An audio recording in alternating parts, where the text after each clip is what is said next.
नमस्कार, आवाज न्यूज में आपका स्वागत है। मैं हूं आपके साथ साहिबा सिंह। खबर की शुरुआत करेंगे। कहते हैं सियासत में हर कदम संभल कर ही चलने होते हैं। कल तक नीतीश का हाथ थामकर चलने वाले तेजस्वी यादव नीतीश की राह पर जन विश्वास यात्रा पर निकलेंगे और इसकी शुरुआत बिहार की क्रांतिकारी भूमि से करेंगे। कांग्रेस के राहुल और नीतीश के बाद अब तेजस्वी को इसका कितना लाभ मिलेगा, यह तो आने वाला वक्त ही बताएगा। खुदीराम बोस की धरती मुजफ्फरपुर से विधानसभा में प्रतिपक्ष के नेता और राष्ट्रीय जनता दल के नेता तेजस्वी यादव संग्राम की धरती से जन विश्वास यात्रा की शुरुआत कर रहे हैं। 20 फरवरी से 29 फरवरी तक चलने वाली इस रैली की शुरुआत मुजफ्फरपुर जिले से होगी। तेजस्वी यादव इस दौरान सरकार के कामकाज का ब्यौरा देंगे।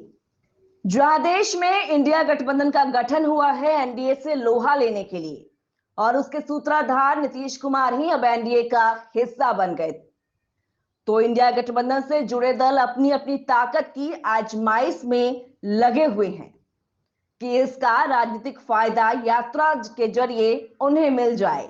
जबकि इंडिया गठबंधन के नेता इस विश्वास यात्रा को लेकर कुछ अलग ही दलील दे रहे हैं। देखिए, यात्रा का नामकरण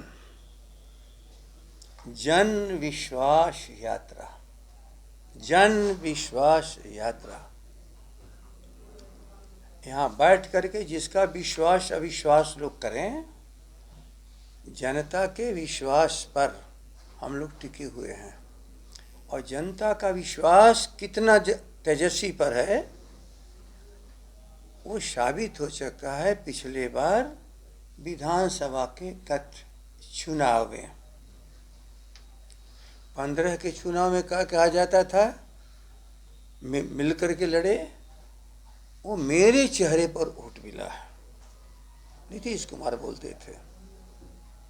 अपने चेहरे का वर्णन करते थे।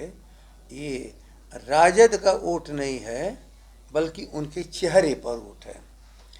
लेकिन आप सब गवाह हो, 2020 का चुनाव किसके चेहरे पर हुआ?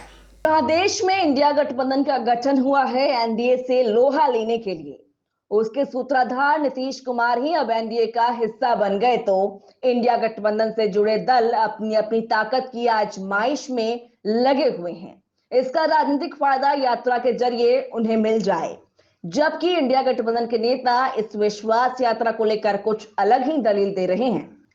बिहार की सियासत में नीतीश कुमार से दामन छूटने के बाद अब तेजस्वी यादव जनता के विश्वास और दिलों को जीतेंगे।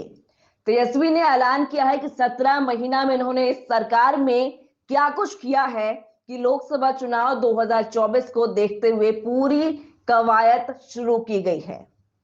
एक तरफ जहां एनडीए अपनी पूरी ताकत आजमाएगी, वहीं विपक्ष की भूमिका में तेजस्वी यादव भी जनसंवाद के जरिए जनता तक अपनी बातों को रखेंगे। वैसे आपको बता दो कि लोकसभा में राजद को एक भी सीट नहीं है। अब ऐसे में देखना दिलचस्प होगा कि इसका इंडिया गठबंधन को कितना लाभ दिला पाएंगे तेजस्वी।